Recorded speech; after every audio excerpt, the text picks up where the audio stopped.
اعوذ باللہ من الشیطان الرجیم بسم اللہ الرحمن الرحیم صلی اللہ تعالیٰ علیہ وآلہ وصحبہ وبارک وسلم۔ یہ واقعی ہمارے معاشرے میں کچھ نادان لوگ ایسے سوالات عام کرتے ہیں کہ دیکھیے جناب، اگر تو شریعت میں مزارات کی اجازت ہوتی تو صحابہ کرام رضوان اللہ اجمعین اپنے ساتھیوں کو اور باقی ہستیوں کو مزارات میں دفن کرتے، تو کیا صحابہ کرام رضوان اللہ اجمعین نے کسی کو مزار شریف میں کبھی دفن کیا؟ یا پھر ایک اور سوال جو بہت عام وہ لوگ اٹھاتے ہیں وہ یہ ہے کہ جناب اگر مزارات کی شریعت میں اجازت ہوتی تو آج سعودی عرب میں، مدینہ پاک، مکہ پاک میں ہمیں مزارات نظر آتے، لیکن وہاں پر تو مزارات نہیں ہیں اس طرح، وہاں تو بلکہ مزارات کو شہید کر دیا گیا، تو پھر شریعت میں اجازت نہیں ہے، اسی لیے تو شہید کیا گیا ہے۔ تو سب سے پہلے ایک چیز یہ یاد رکھیے گا اس بات کا جواب دینے سے پہلے، کہ یہ یاد رکھیے گا کہ سجدہ سوائے اللہ تعالیٰ کے کسی کو جائز نہیں ہے، اور اگر کوئی کسی کو عبادت کی نظر سے سجدہ کرے تو وہ تو کفر ہے، تعظیماً سجدہ حرام ہے، اور عبادت کی نظر سے کیا جائے تو یہ کفر ہے۔ حضرت احمد رضا بریلوی رحمۃ اللہ علیہ نے اپنے فتاوی رضیہ شریف میں یہ چیز واضح تحریر فرمائی ہے۔ اب ہم آگے کی طرف چلتے ہیں کہ اب آپ یہ دیکھیے کہ جو لوگ یہ کہہ رہے ہیں کہ مزارات کی اجازت نہیں ہے اور کیا صحابہ کرام رضوان اللہ اجمعین نے مزارات میں کسی کو دفن کیا یا نہیں کیا، تو سب سے پہلے اس میں جاننے سے پہلے ضروری ہے کہ پہلے ہم یہ جان لیں کہ مزار ہے کیا۔ مزار اصل میں ایک چھوٹا سا کمرہ ہوتا ہے جو کہ ایک قبر شریف کے اوپر ایک چھوٹا سا کمرہ ہے، یعنی کہ ایک قبر ہے، قبر ایک کمرے کے اندر ہے، تو اس کمرے کو ہم بیسیکلی مزار کہتے ہیں۔ تو اگر مزار شریعت میں ناجائز ہوتا تو سب سے پہلے مزار تو اسلام میں نبی پاک صلی اللہ علیہ وسلم کا اپنا ہے۔ نبی پاک صلی اللہ علیہ وسلم کو حضرت عائشہ رضی اللہ عنہ کے حجرے میں دفن کیا گیا تھا۔ آپ کوئی کہنے والا یہ کہہ سکتا ہے کہ جناب نہیں، وہ نبی پاک صلی اللہ علیہ وسلم کی بات اور تھی، انبیاء علیہ السلام جہاں دفن ہو ان کو جہاں پر وفات پاتے ہیں ان کو وہیں پر دفن کیا جاتا ہے، تو نبی پاک صلی اللہ علیہ وسلم کی حد تک تو مزار کی اجازت ہے، لیکن باقی کسی کے لیے اسلام میں اجازت نہیں ہے۔ تو جناب ان سے پوچھئے، جب حضرت ابو بکر صدیق رضی اللہ عنہ کا انتقال ہوا تو حضرت ابو بکر صدیق رضی اللہ عنہ نے تو خود اپنی خواہش کا اظہار فرمایا تھا کہ انہیں بھی نبی پاک صلی اللہ علیہ وسلم کے ساتھ نبی پاک صلی اللہ علیہ وسلم کے مزار اقدس میں دفن کیا جائے۔ حضرت ابو بکر صدیق رضی اللہ عنہ فرما سکتے تھے نا کہ مجھے کسی کھلی جگہ پہ یا کسی کھلے قبرستان میں دفن کرنا کیونکہ مزار میں دفن ہونا ناجائز ہے؟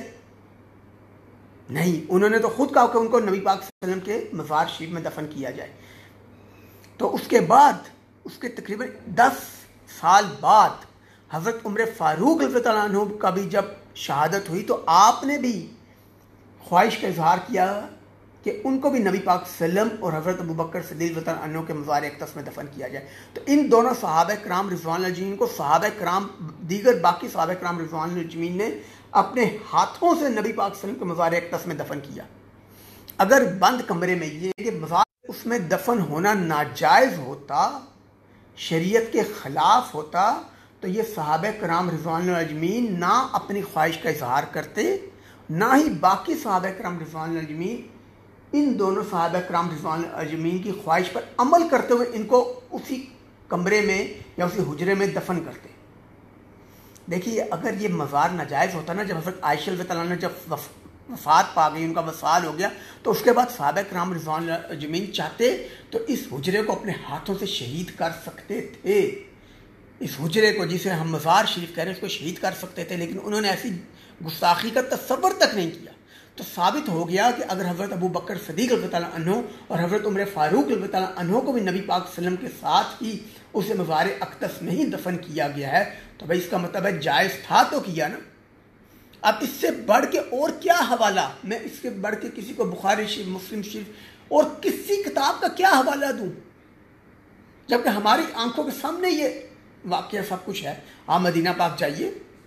اپنی آنکھوں سے دیکھیے نبی پاک صلی اللہ علیہ وسلم کا مزار اقدس ہے، اور اس نہ صرف نبی پاک صلی اللہ علیہ وسلم بلکہ باقی دو ان عظیم ترین شخصیات کو بھی اسی مزار اقدس میں دفن کیا گیا۔ اب آگے کئی لوگ یہ کہتے ہیں کہ نہیں جی دیکھیں جی مسلم شریف کی حدیث پاک ہے، ان سے ثابت ہوتا ہے کہ مزار شریف کی ممانعت ہے. یا ان سے پوچھئے جو آپ کو یہ کہہ رہے ہیں نا، پھر ان سے پوچھے مسلم شریف کی 2 حدیث پاک ہیں جن کا زیادہ عام طور پہ لوگ حوالہ دیتے ہیں. ان سے پوچھئے اگر ان دونوں حدیث پاک کی عربی پڑھیں اور اس کا ترجمہ بھی پڑھیں. ان حدیث پاک میں ایک جگہ بھی کہیں پر لکھا ہوا ہے کہ مزار کو شہید کر دو؟ ایک جگہ بھی لکھا ہوا ہے؟ مسلم شریف کی وہ دونوں حدیث پاک جو ایک حضرت ابو ہریرہ رضی اللہ عنہ سے مروی ہے اور ایک حضرت ام سلمہ رضی اللہ عنہ سے مروی ہیں، مفہوم عرض کر دیتا ہوں کہ نبی پاک صلی اللہ علیہ وسلم کے سامنے عرض کی گئی کہ جی ہم نے، مفہوم عرض کر رہا ہوں کہ ہم نے وہاں پر عیسائیوں کی قبریں دیکھی اور انہوں نے اپنی قبروں کے اوپر وہ بت اور عبادت خانے وغیرہ بنائے ہوئے تھے، ان پر تصویریں اور تصاویر بنائی ہوئی تھی اور بت بنائے ہوئے تھے اس طرح. تو نبی پاک صلی اللہ علیہ وسلم کی شدید مذمت فرمائی اور یہاں تک کہا کہ عیسائیوں اور یہودیوں پر اللہ کی لعنت ہو. جب نبی پاک صلی اللہ علیہ وسلم کے سامنے یہ ذکر کیا گیا تو نبی پاک صلی اللہ علیہ وسلم نے واضح فرمایا کہ عیسائیوں اور یہودیوں پر اللہ تعالیٰ کی لعنت ہو. اب آپ مجھے بتائیں یہاں پر ان حدیث پاک میں مسلمانوں کا تو ذکر تک نہیں ہے. انتہائی دکھ کی بات ہے کہ کچھ گمراہ لوگ وہ آیات اور وہ حدیث جو کہ کفار سے متعلق تھیں یا دیگر لوگوں سے متعلق تھیں ان کو مسلمانوں پر چسپاں کر کے مسلمانوں پر وہ حکم لاگو کرنے کی کوشش کرتے ہیں اور ان حدیث مبارکہ کو بنیاد بنا کے مزارات کو شہید کر دیا. حالانکہ اگر مزارات کی ممانعت ہوتی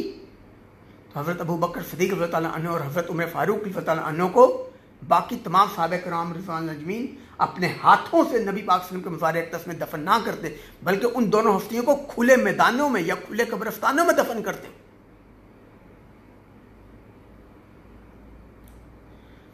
دیکھیے اور دکھ کی بات ہے، انتہائی دکھ کی بات ہے کہ وہ حدیث مبارکہ اس میں واضح طور پہ عیسائیوں اور یہودیوں کا لفظ استعمال ہوا ہے، مسلمانوں کا ذکر تک نہیں ہے اور ان چیزوں کو بنیاد بنا کر مسلمانوں کے مزارات کو شہید کیا جا رہا ہے. ایک چیز اور سوچئے، دیکھیے اگر مزارات کی ممانعت ہوتی،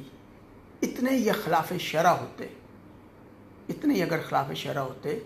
تو جو سینکڑوں سال تک مسلمانوں حکومتیں رہیں وہ ساری گمراہ تھیں، جاہل تھیں، جو ان سب نے ان مزارات مقدسہ کی حفاظت کی، ان کا خیال کیا.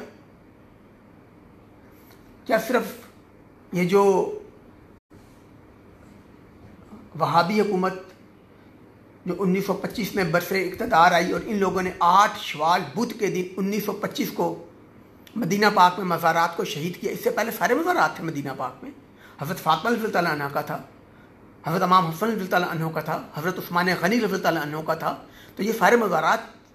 8 شوال بدھ کے دن 1925 کو شہید کیے گئے نا. تو اس سے پہلے جو 700 سال کی تقریباً حکومت کی تھی سلطنت اور ترکی میں سلطنت عثمانیہ نے، تو کیا ترکی کا مسلمان معاذ اللہ استغفر اللہ کافر تھے، جاہل تھے، گمراہ تھے؟ ان کو نہیں پتا تھا کہ مزارات شریعت کے خلاف ہیں؟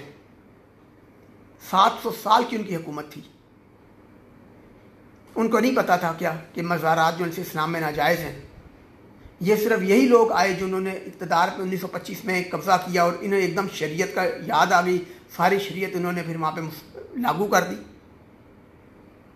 سوچئے. پھر ایک اور بات، اب کئی لوگ یہ کہتے ہیں کہ دیکھیے جی وہاں پہ مزارات پر لوگ جا کے سجدے کرتے ہیں اور وہاں پہ کچھ غیر شرعی کام کرتے ہیں جن کی وجہ سے شرک ہوتا ہے. اس شرک کو روکنے کے لیے مزارات کو شہید کرنا بہت ضروری ہے. جناب مجھے ایک بات بتائیے، آج کل ہمارے یہاں اکثر شادی بیاہ کی محفلوں کے اوپر، خاص کر مہندی کے نام کے اوپر ناچ گانے کی محفلیں عام ہیں، تو کیا اب ہم سارے کے سارے شادی ہالوں کو بموں سے اڑا دیں؟ نہیں، ایسے نہیں ہے، بلکہ آپ لوگوں کو پیار سے محبت سے سمجھائیں کہ بھائی شادی بیاہ کے موقع کے اوپر